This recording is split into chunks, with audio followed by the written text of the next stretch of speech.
hoi, kultus wie excellent. Hey hoi, kultus wie excellent. Hoi hoi, kultus wie excellent. Hey hoi, kultus wie excellent. दिल से प्यारी speedy style, fuel में simple perfect ride, road पे तो बने scene, यही तो है ड्राइव का dream. Hoi hoi, kultus wie excellent. Hoi hoi, kultus wie excellent. Hey मेरी kultus wie excellent.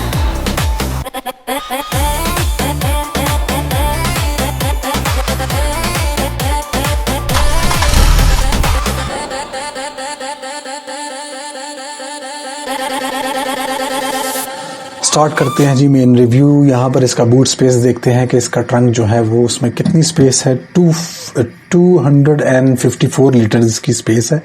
Wagon are की 180 लीटर है और इसकी थोड़ी सी उससे बेटर है, लेकिन हैचबैक के लिहाज से ठीक है, ऑलमोस्ट ओके है. यहाँ पर एक स्पेयर व्हील है और साथ में इसके जैक और इसका जैक स्क्रू है और इसके अलावा इसके वारंटी कार्ड है, बैटरी का वारंटी कार्ड है, मैनुअल है, रिमोट है इसका एलसीडी का और साथ एंटेना है रेडियो का.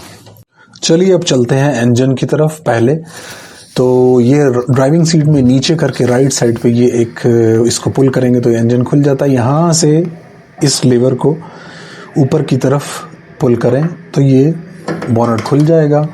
इंजन जो इसका है के सीरीज इंजन है और पावरफुल इंजन है. 1000 CC 998 CC, almost Wagon R के जैसा ही है, लेकिन इसके जो इन अंदर सारे जो पुर्जे लगे हुए हैं ये इनकी प्लेसमेंट वैगन आर से एंटायरली डिफरेंट है. और ये कंप्यूटर कार्ड इसका ये लगा हुआ है बैटरी के साथ, ये बैटरी है और कहा यह जाता है कि ये वैगन आर जैसा, लेकिन वैगन आर जैसा ये सामने है आपको नजर आ रहा है, लेकिन जैसे इसकी बॉटल है ये डिफरेंट जगह पर लगी है, वैगन आर की डिफरेंट जगह पर थी. अच्छा, बोनट बंद करने की हाइट जो है वो 15 सेंटीमीटर आपने इसको ऊपर से छोड़ना है ऐसे. अब आ जाते हैं इसकी फॉग लाइट्स की तरफ. बड़ी खूबसूरत फॉग लाइट्स हैं, लेकिन ये ऑन तब होती हैं जब बीम आप ऑन करते हैं इसके पार्किंग लाइट्स या फुल बीम, तब ये ऑन होती हैं. अच्छा, आरपीएम जो सामने नज़र आ रहा है आपको, इसमें एक्सट्रीम लेफ्ट पे 0 से 8 तक, जो 8 के साथ ब्लू कलर की लाइट है, ये गाड़ी जब सुबह ठंडी होती है उसके बाद जब ये वार्म अप हो जाती है, चलने के काबिल हो जाती है, तो ये लाइट फिर ऑटोमेटिकली ऑफ हो जाती है ऑलमोस्ट 30 सेकेंड 40-50 सेकेंड के बाद. और ये सामने आरपीएम में ही इमोबिलाइजर का जो निशान है, सिग्नल है, वो ब्लिंक करता रहता है. जब भी गाड़ी ऑफ होती है ये हर वक्त ब्लिंक करता रहता है. अभी दरवाज़ा बंद किया तो ये साथ वाला निशान भी ऑफ हो गया. अच्छा, अब आ जाते हैं इसकी विंडोज़ पे. चारों इसकी इलेक्ट्रॉनिक विंडोज़ हैं. वैगन आर की सिर्फ फ्रंट की 2 थी, इसमें चारों हैं. ये लेफ़्ट साइड वाली है और इसके अलावा पीछे की दोनों भी इलेक्ट्रॉनिक की हैं. शुरू से ऐसे ही आ रही हैं इसमें VXL में. और ये जो है बटन, ये सेंट्रल लॉकिंग का बटन है. इसको ये ऐसे दबाएं तो ये लॉक हो जाता है, इधर से अनलॉक हो जाता है.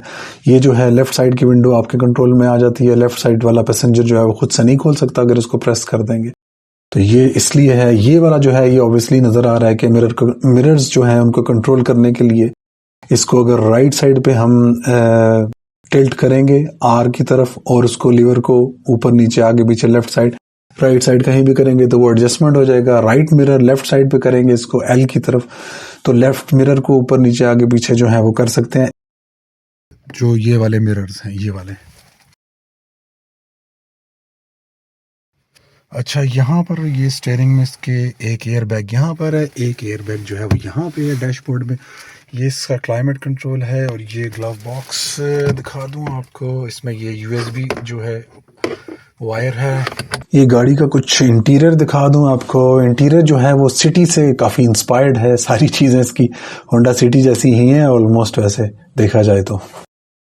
और ये जो बटन है ये फॉग लाइट के लिए है. ये इसका यहाँ पर आप मोबाइल रखें, जो चीज़ रखें. और यहाँ पर ये इसका ये इसका नीचे स्टीयरिंग के नीचे स्टीयरिंग एडजस्टमेंट के लिए लीवर लगा हुआ है. ये इसका गियर लीवर है. यहाँ पर इसके 2 कप होल्डर्स हैं. एक कप होल्डर ये है. सबसे जो गलत बात है इसमें LCD में इसमें सामने बैक कैमरा नहीं लगा हुआ. खुद से लगाएंगे तो वारंटी वॉइड हो जाएगी, जो कि कंपनी को सोचना चाहिए इस बारे में. और बाकी ये वैगन आर जैसा ही है. यहाँ पर ये इसका जो AC से नीचे ये इसका लाइटर वगैरह है.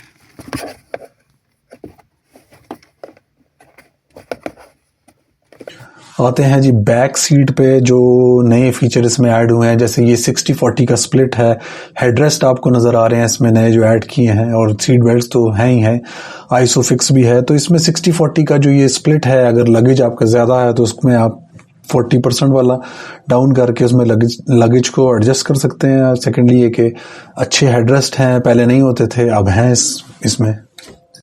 इस कोडेड की के अलावा ये गाड़ी स्टार्ट नहीं हो सकती, चाहे जो मर्जी की ले आएं। इसके कंप्यूटर में कोड ऐसा है कि जब दोनों कोड मैच करते हैं तभी ये स्टार्ट होती है, लेकिन ये शोर नहीं करेगी। अगर किसी और की से खोल भी लें तो इसमें नॉइज जैसे होता है ना, सेंट्रल लॉकिंग या वो जो अलार्म बजते हैं वो नहीं बजते इसमें, और ये इस की से अगर खोलें तो स्टार्ट भी हो जाएगी। अच्छा, गाड़ी स्टार्ट करता हूँ तो सारी लाइट सामने आ जाएंगी, जिसमें फ्यूल एवरेज और इस सब चीज़ें हैं।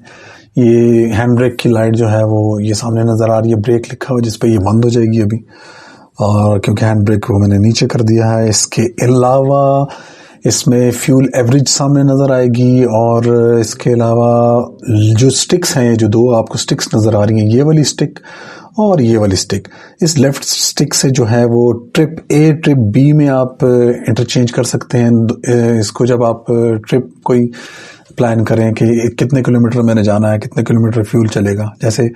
और इसके अलावा जो राइट स्टिक है इसमें फ्यूल एवरेज का मेनली बताती है कि ये एवरेज इतने फ्यूल में कितनी एवरेज जाएगी, और इसके अलावा पर लीटर किस तरह जा रही है। पर लीटर 13.5 इस टाइम एवरेज दे रही है, खड़ी गाड़ी है। इसके अलावा डिपेंड भी करता है आप चला कैसे रहे हैं। 163 किलोमीटर तो आपको नज़र आ रहा है कि इतने फ्यूल में 163 किलोमीटर ये चल सकती है, और ओवरऑल जो एवरेज है इसकी वो भी ये दिखाएगी। इसके अलावा जो सिग्नल स्टिक्स हैं इसकी, signal write signal left signal, तो इसको अगर लेन चेंज के लिए अगर आप एक दफ़ा दबाएंगे तो सिर्फ 3 टाइम्स ये ब्लिंक करेगा और उसके बाद ये बंद हो जाएगा।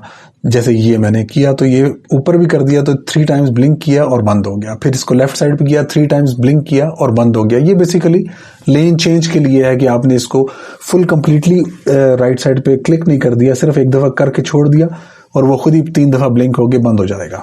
तो ये था इसका सिस्टम ये वाला, और ये इसके वाइपर्स के लिए। सीट बेल्ट वैसे पहनना तो बहुत ज़रूरी है, लेकिन अगर आपने नहीं लगाई तो 95 सेकंड्स के बाद इसकी बीप जो होती है वो बंद हो जाएगी, लेकिन उसका जो स्पीडोमीटर में निशान आएगा वो आता रहेगा।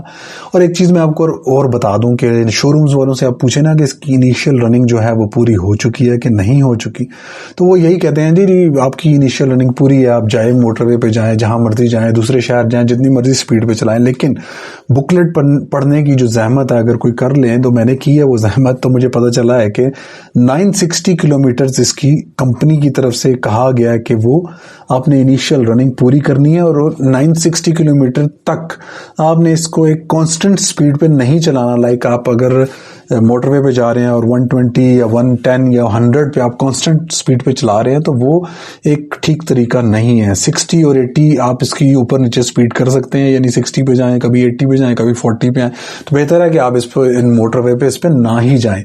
और 960 किलोमीटर तक इसकी इनिशियल रनिंग पूरी होगी, उसके बाद इसका फर्स्ट चेकअप होगा, तब जाके गाड़ी चलने के काबिल होगी, नॉर्मली फंक्शन के काबिल होगी। और इसके अलावा एक और चीज़ है कि इसकी जो हार्ड ब्रेकिंग है, एकदम ब्रेक लगाएं आप और एकदम ब्रेक छोड़ दें, वो भी आपने 320 किलोमीटर तक उसको नहीं छेड़ना। ये कंपनी की तरफ से बुकलेट में लिखा है, जो कि मैंने पढ़ने के बाद आपको बता रहा हूँ कि ये चीज़ें आपने देखनी है। इससे गाड़ी की लाइफ पे अच्छा असर पड़ता है अगर आप इसको फॉलो कर लें, इन रूल्स को फॉलो कर लें। तो 320 किलोमीटर तक आपने बड़ी सॉफ्ट ब्रेक लगानी है, सॉफ्ट ब्रेकिंग करनी है, और 960 किलोमीटर तक आपने इसको फास्ट नहीं चलाना, 60-80 से ऊपर नहीं जाना, मोटरवे पे कांस्टेंट स्पीड में नहीं चलाना, आपने इसको ऊपर नीचे करते रहना, स्पीड शहर में चलाएं। तो ये एक प्रिकॉशनरी मेजर है जो मैंने आपको बताया। और जैसे कि मैंने आपको बताया था कि नए फीचर्स कुछ इसमें ऐड हुए हैं, जो आइसोफिक्स के नाम से यहाँ पर आपको ये सॉकेट नज़र आएंगे। पिछली सीटों पे 4 सॉकेट हैं, ये आइसोफिक्स जिस पर लिखा होगा, और ये चिल्ड्रन सेफ्टी के लिए है। इसके अलावा इसमें इसकी जो सीट बेल्ट्स हैं उसमें प्री टेंशनर्स लगे हैं, जो कि जैसी अगर गॉड फॉरबिड अगर एक्सीडेंट होता है तो वो पहले से प्री टेंशनर उसको सेफ्टी मेजर्स क्रिएट कर देते हैं। तो इसकी सीट बेल्ट में प्री टेंशनर्स लगे हैं, और ये आइसोफिक्स 4 सॉकेट लगे हैं। अच्छा, ये इसके अलॉय रिम्स हैं जो कि VXR में नहीं आते, VXL में आते हैं। और इसके अलावा इसका टायर प्रेशर जो है कंपनी रिकमेंडेड, वो आपके सामने लिखा आ रहा है इस टाइम सामने, ये भी आप देख लें, इसी को फॉलो करें। और इसके अलावा जो इसका कल्टस और VXL जो लिखा होता है, एम्बलम जिसको बोलते हैं, कल्टस इन्होंने नए मॉडल्स में लेफ्ट साइड पे कर दिया है और VXL जो है एक्सट्रीम राइट पे लिखा हुआ है। और बस यही कुछ था जो कि मैंने आपको बताया, और उम्मीद है कि आपको ये रिव्यू पसंद आया होगा। होपफुली इसके साथ ही मुझे इजाज़त दीजिए। Take care, bye bye.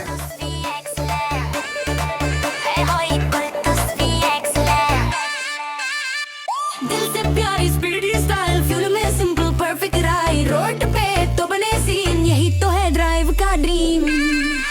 ओए होए कल्टस VXL, ओए होए कल्टस VXL, हे मेरी कल्टस VXL।